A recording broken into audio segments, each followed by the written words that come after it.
여러분 한 주간 살면서 죄를 짓지 않고 사셨나요? 네. 네. 3주 동안 병원에만 들어가 있으니 죄를 안 지을 수도 있을까요? 인간이라면 누구나 죄 짓지 않는 사람은 없습니다. 저도 어릴 적에는 제가 참 착하다고 생각을 하고 그랬는데 죄를 안 지을 수가 없더라고요. 구원받은 그리스도인의 삶에서도 아무리 성자 같은 사람이라고 할지라도 죄는 짓습니다. 이 죄 문제와 회개는 그리스도인의 삶에 있어서 굉장히 중요한 내용들이에요. 그런데 어찌된 일인지 요즘에는 이 죄와 회개에 대한 이야기들이 점점 줄어드는 것 같습니다. 이 죄와 회개에 대해서 우리는 바른 성경관과 신앙을 가져야 합니다. 너무 이것을 강압적으로 그리고 압박을 해도 문제고 또 너무 다루지 않아도 문제입니다. 언제나 이 균형이 필요한 거죠. 여기에 바로 우리의 구원과 또한 성화와 구원의 기쁨과 하나님의 뜻이 있기 때문입니다. 회개가 무엇일까요? 회개란 죄에 대한 확신과 하나님께 죄를 지었다라는 것을 깨닫는 거예요. 그리고 자신의 죄성을 확인하고 그 죄의 방향으로부터 돌이켜 하나님께로 나아가는 것이죠. 이것이 개념입니다. 나의 죄성을 확인하는 거예요. 나는 기본적으로 죄를 짓는 사람이구나. 죄의 성격을 나는 띠는구나. 우리가 회개할 때 일어나는 것이 있는데 그것은 먼저 죄를 미워하는 마음의 변화가 우리 안에 일어납니다. 그리고 실질적으로 죄에서 떠나는 생활의 변화가 일어난다는 거죠. 이러한 회개는 단순히 내 의지와 각오와 깨달음으로 가능한 것이 아니라 하나님의 성령께서 우리 가운데 역사하셔서 일어나는 일인 줄 믿습니다. 그런데 우리가 알아야 할 것이 있어요. 회개는 뉘우치고 깨닫는 게 아닙니다. 단순히 후회하는 게 아니라는 거죠. 후회는 영어로 regret, 헬라어로 메타멜로마이라고 부릅니다. 이것은 주로 감정적인 반응을 말해요. 부끄럽고 아쉽고 여기에는 자기 연민과 슬픔이 있는 거죠. 이러한 감정은 있지만 행동의 변화가 없는 것이 후회죠. 반면에 회개는 어때요? 회개는 영어로 repentance, 헬라어로 메타노이아. 이것은 감정에 더해서 의지적인 전환, 방향 전환이 포함된 거예요. 즉, 내 삶의 방향을 이전의 죄로 달려가는 삶에서 이제는 하나님께로 돌이켜서 하나님께로 돌아가는 삶, 하나님께로 달려가는 삶이라는 실질적이고 의지적인 전환이 있다라는 거죠. 예를 들어 볼까요? 가룟 유다는 예수님을 팔고 후회했어요. 그리고 자살했습니다. 그는 감정적으로 후회한 거예요. 하지만 그 끝이 회개가 아니고 자살이었습니다. 그 결과는 사망이었죠. 반면에 베드로는 어때요? 그는 예수님을 강하게 부인했어요. 3번이나 부인했습니다. 하지만 그는 그것을 통곡하였고 또한 회개하였습니다. 그 결과 변화된 삶을 살았죠. 결국 베드로는 하나님께로 나아가서 생명과 구원을 얻었던 거예요. 그러니 여러분, 이 회개란 단순히 내 죄를 깨닫고 후회하는 것. 내가 왜 그런 행동을 했지? 속상하네? 슬프네? 괴롭다. 이게 다가 아니에요. 내가 죄를 지은 대상에게 잘못을 구하는 것 또한 포함되어 있고, 중요한 것은 더 이상 그 죄의 방향으로 가지 않고 이제는 하나님께로 돌아가는 것을 택하는 것입니다. 여기서 또 알아야 할 것이 있어요. 회개는 단순히 나의 다양한 자범죄들을 뉘우치는 것, 그리고 이것을 더 이상 하지 않는 것만을 의미하지 않습니다. 무슨 말이냐? 우리 죄 중에 가장 핵심적인 죄가 뭐예요? 왜 아담과 하와가 타락했어요? 아담과 하와가 단순히 선악을 알게 하는 과실을 먹었기 때문에, 어떠한 행동을 했기 때문에, 미웠기 때문에, 욕을 했고, 우리가 알고 있는 죄들, 미운, 다툼, 시기, 질투, 거짓말, 도둑질, 사기, 기타 등등 너무 많은 죄들이 있잖아요. 뭐 이러한 죄들 때문에 그것이 가장 핵심적인 죄냐? 아니라는 거예요. 죄의 근원이 뭐예요? 바로 하나님을 대적하는 죄입니다. 즉 하나님의 뜻을 따르지 않는 거예요. 하나님을 하나님으로 인정하지 않는 죄라는 것입니다. 그래서 호세아 6장 1절은 이렇게 말하죠. 오라 우리가 여호와께로 돌아가자. 회개는 집을 나간 탕자가 다시 아버지께로 돌아가는 거예요. 회개는 여호와 하나님으로부터 멀어졌던 죄인이 다시 여호와께로 돌아가는 거예요. 회개가 왜 중요할까요? 마태복음 4장 17절 이때부터 예수께서 비로소 전파하여 이르시되 회개하라 천국이 가까이 왔느니라 하시니라. 유대인들은 역사 내내 하나님의 여호와의 날을 기다려왔어요. 여호와 하나님의 그 다스림과 하나님의 심판과 구원을 기다려왔어요. 그것을 예수께서는 천국이라고 말씀하시는 거예요. 천국, 하나님의 나라, 하나님이 다스리는 나라가 가까이 왔다라는 거죠. 그런데 하나님의 나라에 들어가기 위해서 무엇을 하느냐? 회개하라는 거예요. 이 회개라는 게 뭐예요? 단순히 저 죄를 졌어요. 저 잘못했어요. 죄송해요. 이게 아니라는 거예요. 회개는 이 하나님의 나라, 즉 하나님께서 왕을 다스리시는 이 나라잖아요. 하나님의 나라, 그 하나님의 나라의 왕이 하나님이신 것을 인정하고 고백하는 것이 회개인 거예요. 하나님의 나라는 하나님이 말씀으로 다스리세요.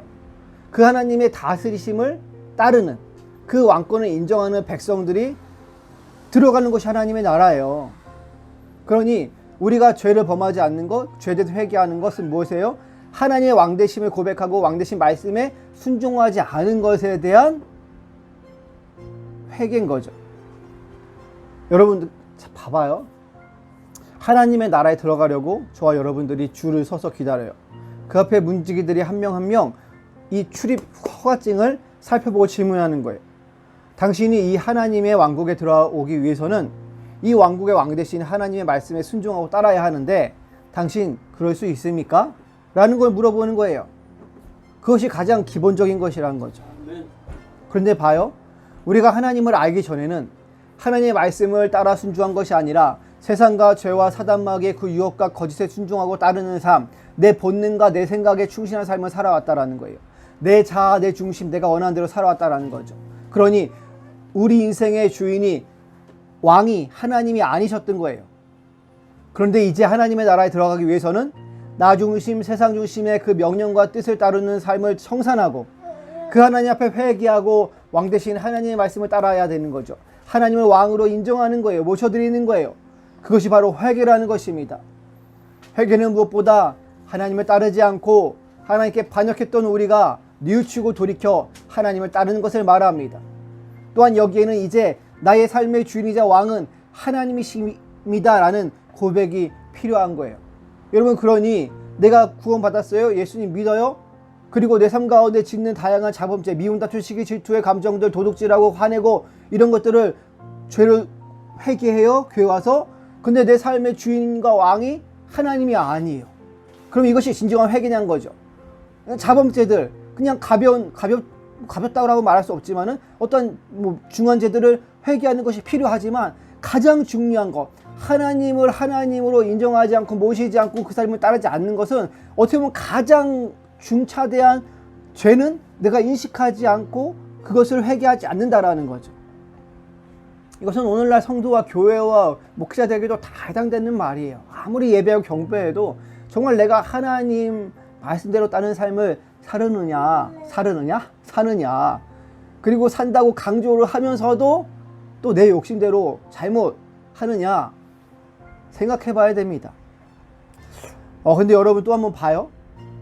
하나님을 믿기 전에, 구원받기 전에 이 회개라는 것이 그렇게 쉬운 것이 아니에요. 이 회개가 그렇게 쉽다면 모든 사람이 구원받았겠죠. 그런데 쉽지 않기 때문에 하나님의 뜻 안에 있는 자만이 구원받는 거예요. 쉬우면 돈 많은 사람, 부자, 똑똑한 사람 구원받겠죠. 아니면 가난한 사람도 다 구원받겠죠. 반대로. 인간은 악해질수록 회개의 필요성이 커져요. 그죠? 죄를 짓고 나쁠수록 더 돌이켜야 되는 거죠. 잘못된 게 많으니까. 근데 악한 사람일수록 더 회개하고 바뀌어야 되잖아요. 근데 문제는 그러한 사람일수록 더 회개하려고 하지 않아요. 왜? 자신이 악인인 것조차도 모른다라는 거죠. 악해질수록 자신이 죄인이며 자신이 악을 행한다라는 것을 깨닫지 못해요. 점점 양심의 화인을 맞아가는 거죠. 그렇다면 여러분, 악인은 가망이 없습니까? 또 우리는 뭐 얼마나 나은 악인입니까? 그렇다면 어떻게 해야 합니까? 여기에는 하나님의 역사신과 강권하심이 필요한 거예요. 그래서 이것이 복음의 능력이고 신비이고 예수도 십자가 능력인 줄 믿으시기 바랍니다. 죄인인 우리는 하나님이 도와주셔야 회개할 수 있는 거예요. 할렐루야. 저와 여러분이 회개하고 하나님 믿는 것, 나는 악인이 아니어서 그렇지, 나는 뭐 적당히 착하고 그래서 회개할 수 있었던 거야 라고 이렇게 말할 수 있는 게 아니에요.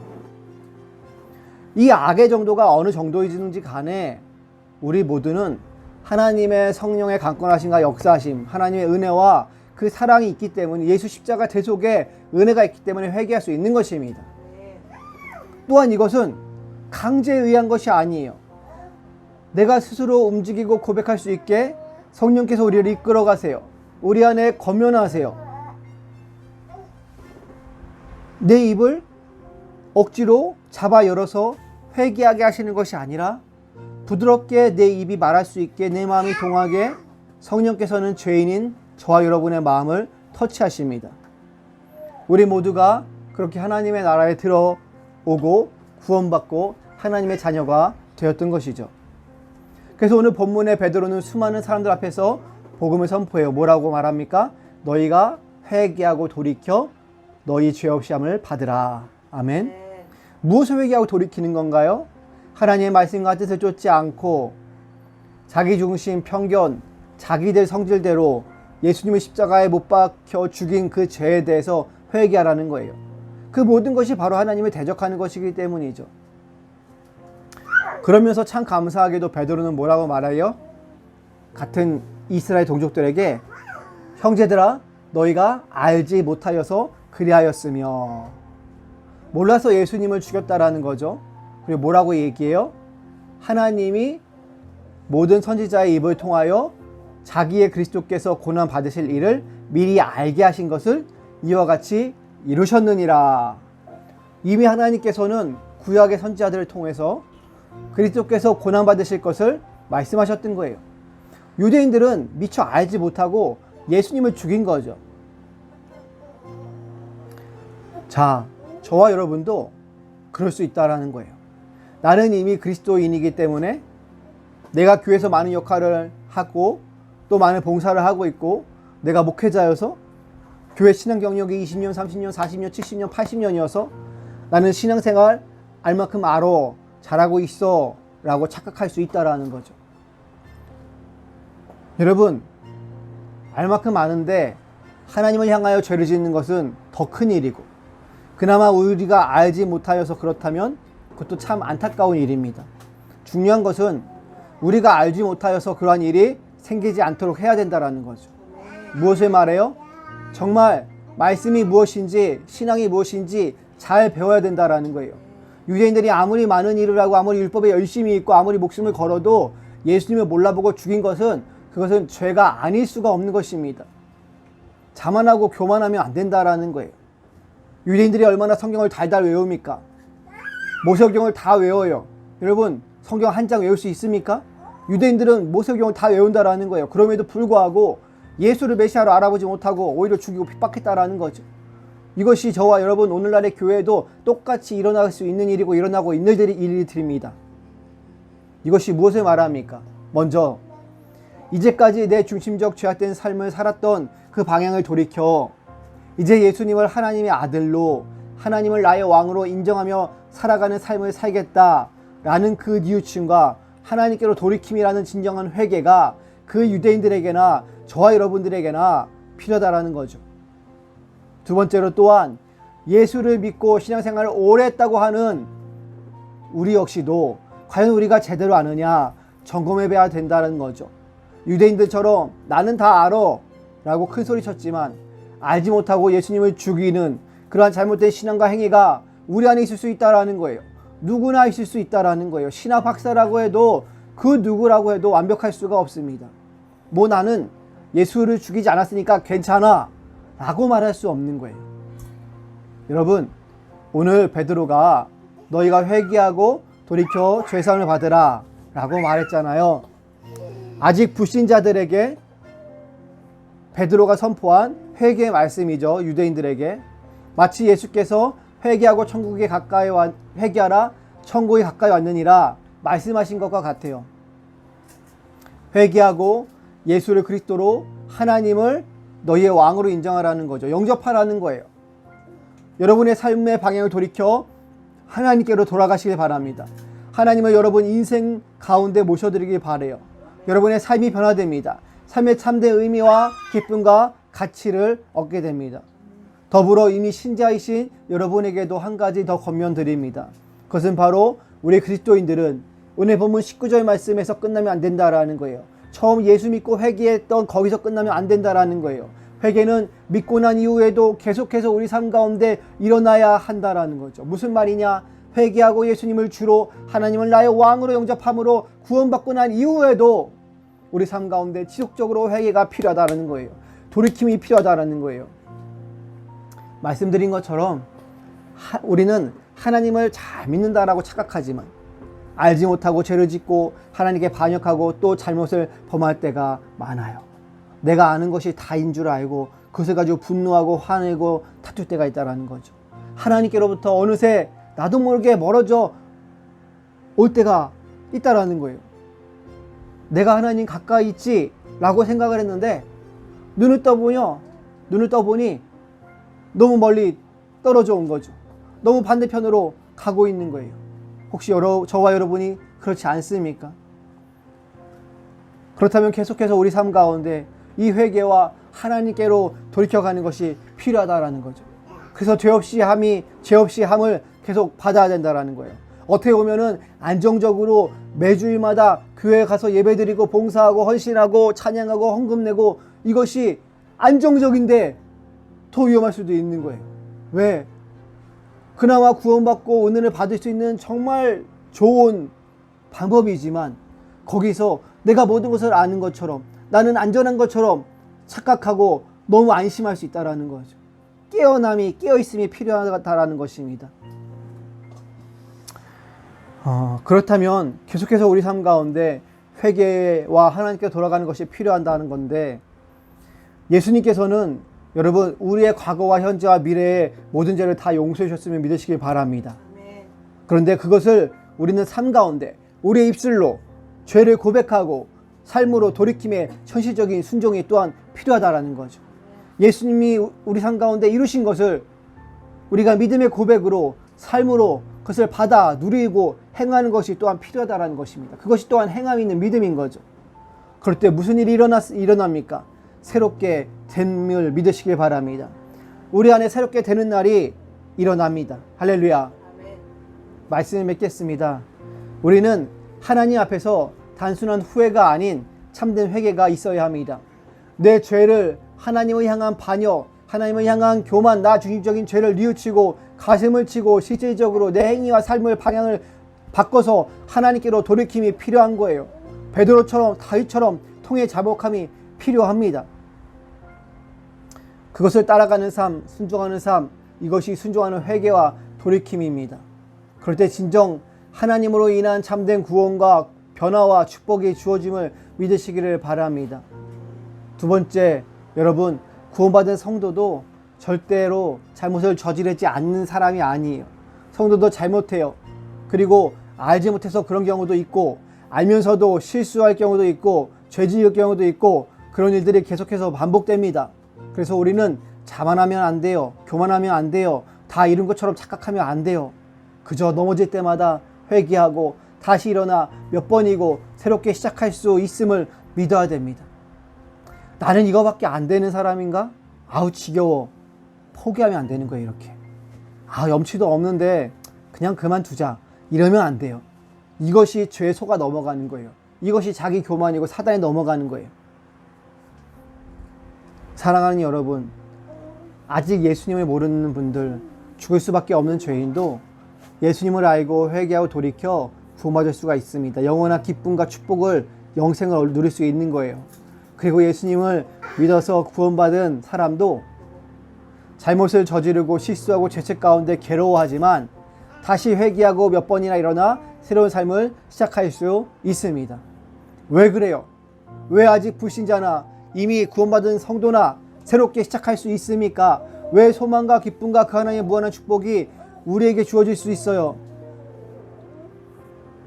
그것은 바로 하나님이 저와 여러분을 사랑하시어 그 아들 독생자 예수 그리스도를 주셨기 때문입니다. 예수 안에 있는 생명이 저와 여러분을 회복시키십니다. 다시 살게 하시는 능력을 주십니다. 할렐루야.